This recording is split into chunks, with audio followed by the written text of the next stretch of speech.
Greetings, our viewers and listeners. Welcome yet again to another episode of Business Chronicles here at Studio 84.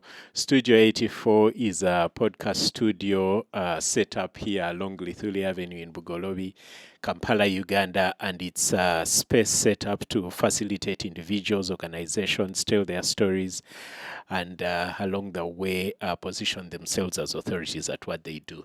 And Business Chronicles is just one of those programs we host here at Studio 84, and we are telling business stories from all walks of life of business.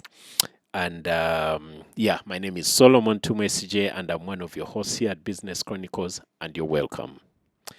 This week, we tend to out an episode every week, so this time I am hosting a lady that I could describe as one word. If you ask me one word to describe her, I would say passionate.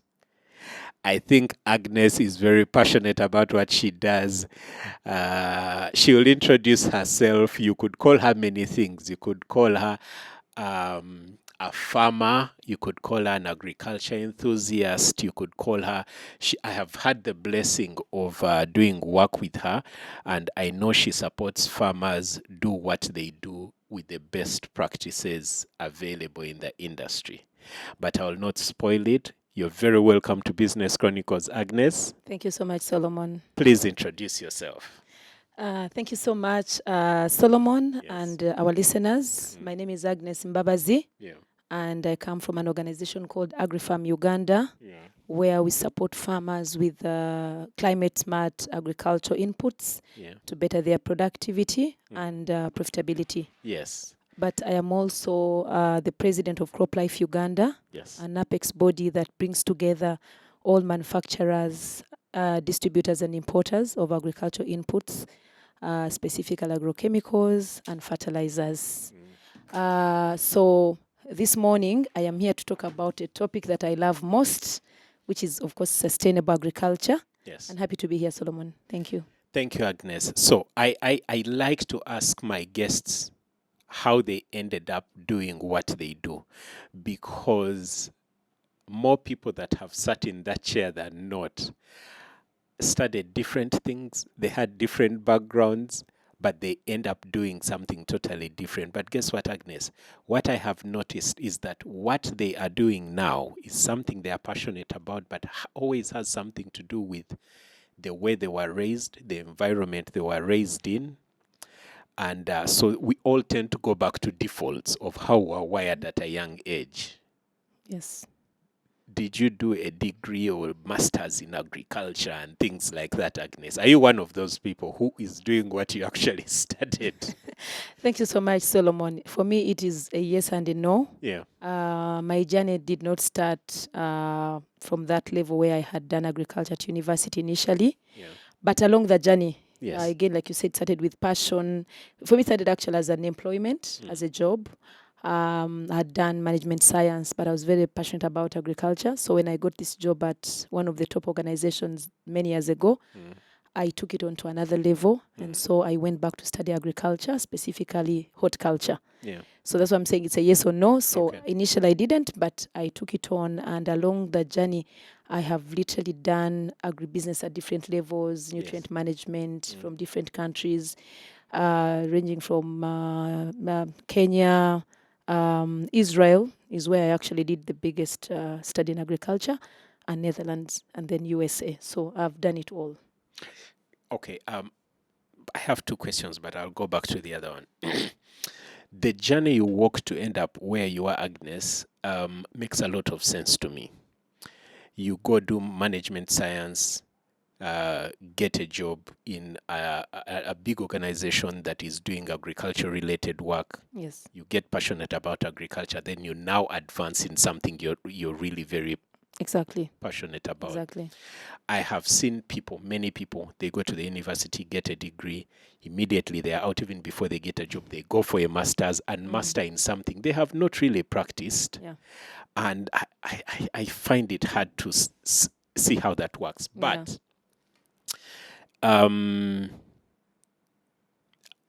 Agrifarm. Yeah. What do you do at Agrifarm? What does Agrifarm do? So Agrifarm is a private-owned company. I'm the founder. Yes. And we import agricultural inputs, climate-smart agricultural inputs. Yes. We import fertilizers, we import agrochemicals, and we distribute to farmers and other traders in different areas. But what we do separately and specially and passionately is Agrifarm provides solutions to farmers. We've shifted from the level of just selling products, selling fertilizers, to getting solutions for the farmer. Because when the farmer walks into your shop, or the farmer comes to your company, or the farmer calls you online, they don't want to know what you studied. They don't even want to know probably the name, but they want to know a solution. A farmer has maybe a problem of a twig borer, for example, a coffee farmer. They will call you in their basic language and say, I have this insect that is disturbing my coffee. What can I do? So the farmer is looking for a solution, not a product. And so your ability to give him a workable solution or a product that will sort his problem is what is magical at Agrifarm. So when we've gone to another level of actually empowering farmers, we are working with a lot of communities in refugee areas, the area that you know me best. You'll be shocked, I've done work in over 10 refugee communities. Wow. And I am so passionate when I look at these disadvantaged refugees growing from zero, like the project we did in Ramanja, finding that they don't even know what a seed looks like. You hold their hand, you introduce them to new hybrid seeds, you show them the fertilizer, get for them land, and then they harvest 10 metric tons. Is an amazing thing for me. And for me, it is the impact much better than the money. And once you graduate to that level of impact, feeling happy when you see you making difference in people's lives, especially the rural farmer, then I have arrived.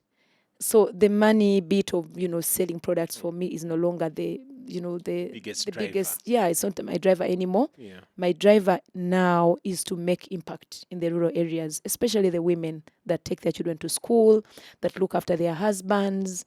And again, when it comes to refugees and host communities, it's a different story. It's something that is really very touching. And when you see them getting higher yields and very excited, they compose for you songs. They composed for me a song and I cried throughout when they were singing. And every time they put Madam Agnes, I was dying. I want to hear that, Agnes. She's there. I'll bring it to the studio one day. It was so humbling. And shall play it at the symposium. I should. Listen, Agnes. So the receipts that you issue at Agrifarm, I believe at this point they don't have that infamous line at the bottom, goods once sold. No. We don't have those ones. We provide solutions. You sell products, follow through, support them, make sure the products you've sold are being used properly and that they serve the purpose that the farmer has intended to. Absolutely. With agricultural products, Solomon, like many other products anyway, what matters is how they have performed. Yeah. And then they are so technical that if you don't support the farmer with the application rate, the timeliness of application, and also safe use, when the farmer is using this product, are they safe? Are they wearing PPEs? Are they able to apply it and they don't get any effect like immediately? But are they also able to see their yields improve by using your products? Yeah, so they're technical products, so you can't just sell and sit in your office. Yes. So I'm a field person. I spend 90% of my time in the field, and most of my team members are in the field to support the farmer. That part I figured. I have seen you. In gumboots. In gumboots, in the whole regalia. We should insert a picture of you in the whole regalia. You'll see me tomorrow. Oh, yes. Yeah. Yes, I look forward to seeing you tomorrow. Yeah. So, and I kind of understand, I can relate to why refugee communities are on, I was about to say niche, and I thought strength, but are very common because these guys are thrown from their standard setting wherever they are. Yes. Many of them are not farmers, but they find themselves in this community with nothing to do, no starting point, but with no choice but to use what they have, which is the land they are in. Which is not there sometimes. Yes. Yes. Yeah. So you come in to support them to use what they have to start from there and move on. Yes. You're the president of CropLife Uganda. CropLife Uganda. Yes. What is CropLife Uganda, Agnes? So CropLife Uganda is an apex body that brings together all manufacturers that most of the time are not in Uganda, are importers and distributors of agricultural chemicals and fertilizers in Uganda and beyond Uganda. And so under this we have membership, we have member companies. It's a membership organization, and you must be owning a company to be the president. But also you must be in this industry as part of it. So CropLife Uganda is an affiliate of CropLife Africa Middle East and the greater CropLife International. So basically what we do is to make sure that we are good stewards of our products that we sell. We guide our members, and we also protect the farmer and the environment. You got me stuck at the point where you said agriculture, chemicals, and so on, because, Agnes, we know that our leaders keep telling us that we are gifted by nature. Yes. Why do we need fertilizers, chemicals, and so on? I'm sure you know there's a community out there that doesn't like that kavozi of agriculture or whatever. Of agro-inputs. Exactly. Yeah. First of all, I'll tell you, when I was born or when I was raised many years ago in the village, I hardly had access to these products. But they were there. I know even when I joined the industry in the early 2000s, it was mainly the plantation agriculture farms, like the sugarcane farms, the tea farms, the big farms basically. Because when you go at a large scale, you cannot do without these inputs. But to do inputs. Yes. So Uganda, 85% of the population does agriculture. And literally 70% are smallholder farmers. Now, these smallholder farmers originally did not see the need to use these inputs. But Solomon, I'm sure, I don't know whether you're following, but you should be following the global trends. Global warming and climate change is real. I was moving last season to Ramanja, and then I went through Mubende. I even shared that picture on LinkedIn. I saw a coffee shamba that was totally drying, completely dry. I don't know whether it has recovered. I need to pass by, one of these days. But what I'm trying to say is that there is need to use fertilizers, not anymore. The gifted by nature slang that you had many years ago is no more. You can see the rainfall patterns. Normally by March is our planting season. So long ago, people used to plant around February, mid-February, end of February. Today, up to March, we did not have rainfall. So what does this mean? This means if we don't use climate-smart technologies, including fertilizers, there is nothing we are going to yield. So the need for fertilizers and chemicals and other technologies in agriculture is never needed like today. It has never been needed like today. And we don't have an option. With food security, remove fertilizers now, remove these agro inputs, you'll be shocked that you will not be able to get any yields. And I'm telling you the truth, the farmer right now is really at that stage where they must use these products to be able to get yields. Otherwise, we'll have this food insecurity that will really bring our country down. And we have brought it all upon ourselves because the way we have mishandled nature, now we need all these products that have to support it. But also, you're right about the predictability of the weather and the rains and so on. I mean, a few weeks ago, we thought it was raining heavily. I mean, these days, it's very scanty. It's a drizzle. It's a drizzle if you're lucky to get one in days. Yeah. So I get that, Agnes. So now, CropLife Uganda. Yeah. When I think of, or when a typical farmer thinks of agriculture inputs, they think of downtown, that area down there with many containers and so on and so forth. It's called Container Village. Yeah. Someone thinks Container Village. Yes. But before I get to that question, Agnes, you mentioned that these inputs were always there. And what came to mind was a product that we used to use with the cows, my parents, to handle ticks and so on, Spawner. Is it still there? I've not seen spawner. I think chemistry has evolved and it's normal. There's so many other currysides. I don't know spawner. I also knew spawner. So spawner was a brand name. Yeah, it was a brand name. Okay, I get that. Challenges, Agnes. Yes. Why should I come to Agrifarm, for example, and not go down to Container Village and get my product, go home and do my thing and move on? Okay, so it depends on accessibility. I know that many farmers will look for something next door. Yeah. For convenience, obviously. And actually, this is how counterfeit has become a big deal, because then people take advantage of those who do not know.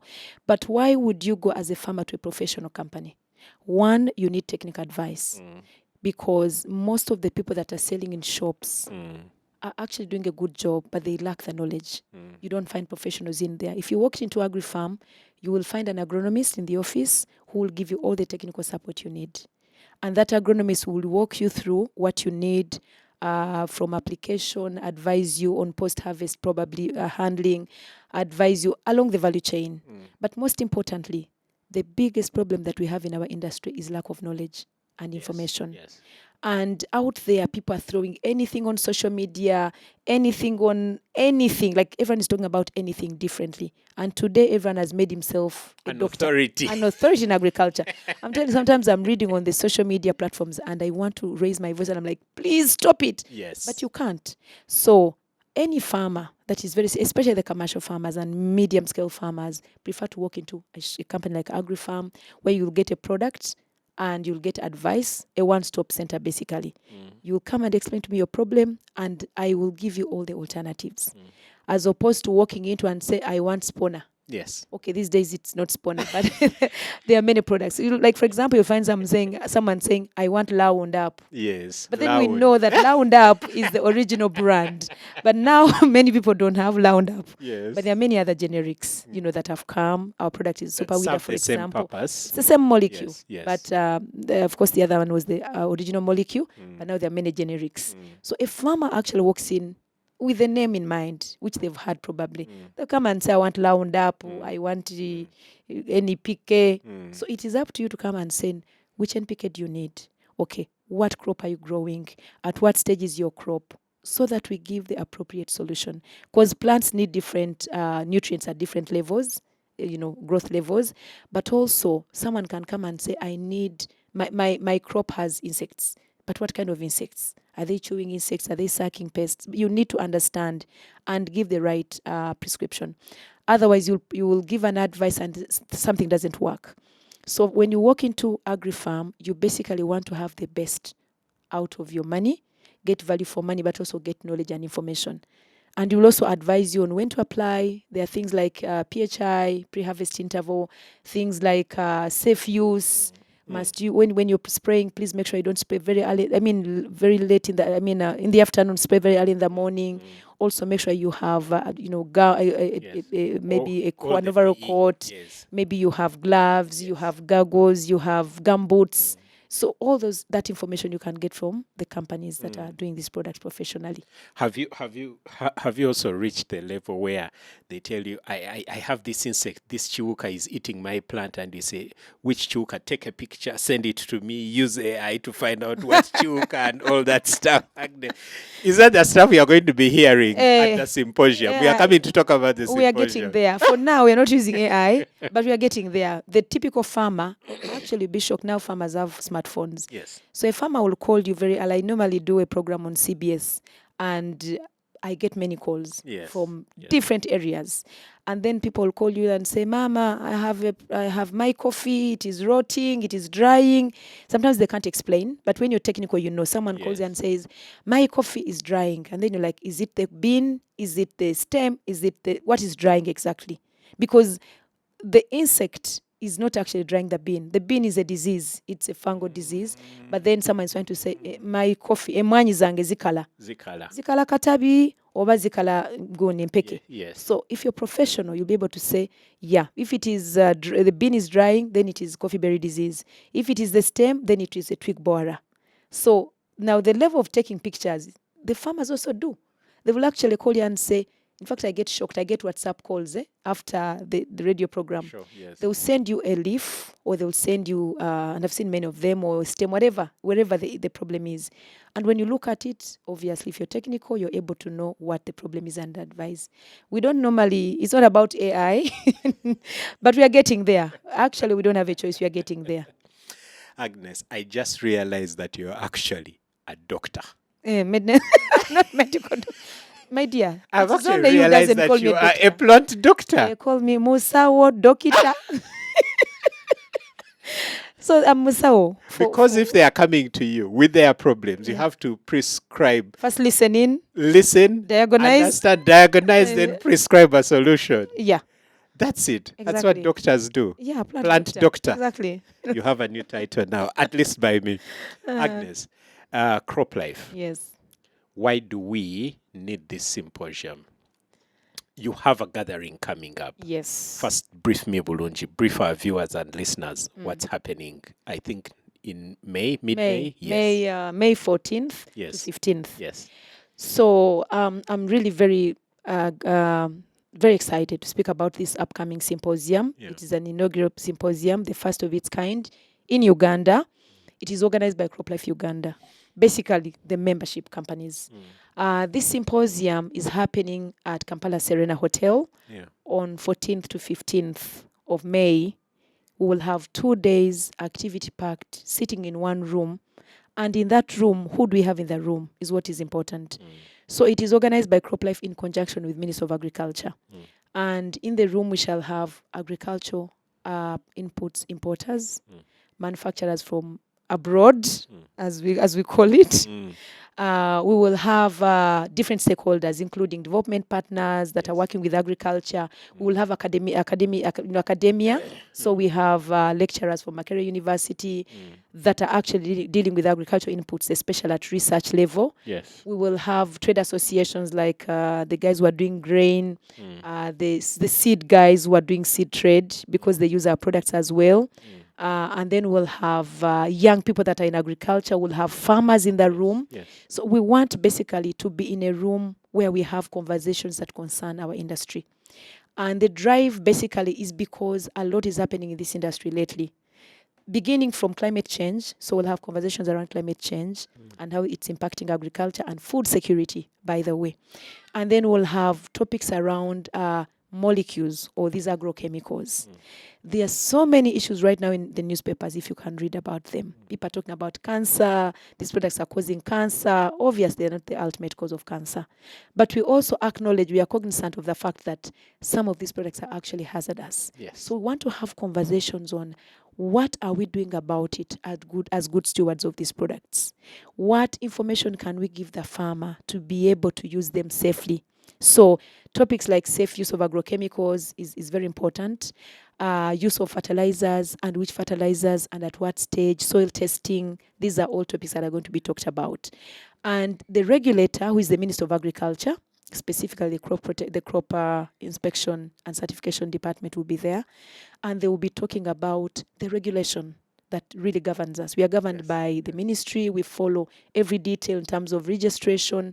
You don't wake up and just bring a product, Solomon. No. You have to register it for 3 seasons. They do what we call efficacy trials to know that these products are working in Uganda. Even if they're working in Kenya, we don't take it for granted. And then we'll have development partners. You know, many people are talking about AI. How is AI shaping agriculture? What technology advances do we have in agriculture now? We have things like drones, you know, which are going to actually help us to have better safe use. Because when you're using a drone, for example, you have less intervention of human, beings. You have very few people on the farm. Many other interventions are coming. So why we want to sit in this room is to discuss the issues. Like we are a family, we are an industry. So it's really at this level where we want to have conversations between our regulator, between the industry stakeholders, and how can we work together as an industry to promote the farmer, to talk about the environment. How do we protect our environment? Because it's our environment. How do we protect the farmers from using this product safely so that there's nothing like exposure and toxicity? And then also, where do we see this industry in the coming 10 years? given the changes, the global warming, climate change, and so many things coming up. But also we have new technologies that are more eco-friendly that many manufacturers are coming up with.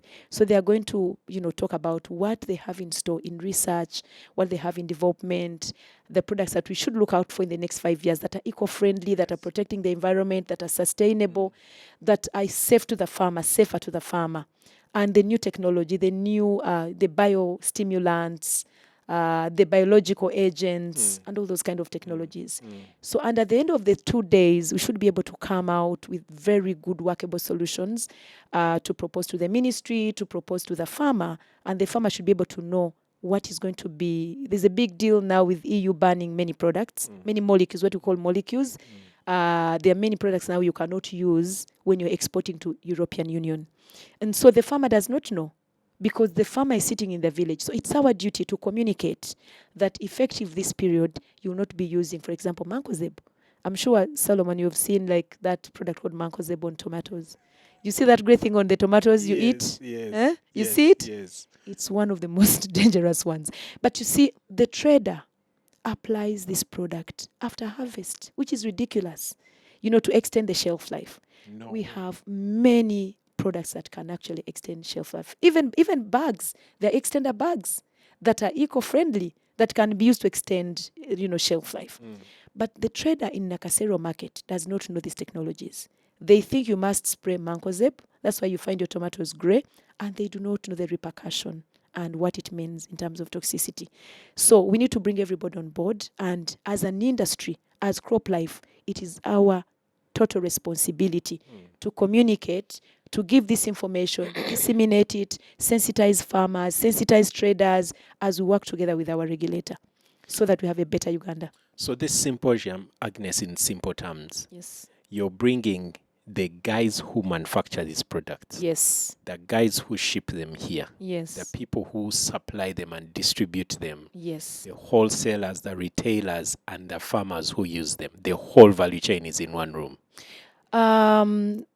We may not have all the retailers down, Yes, because it's going to be not so big, but in future we'll do that. But at least the distributors are in the room. No, I must, because they're the member companies.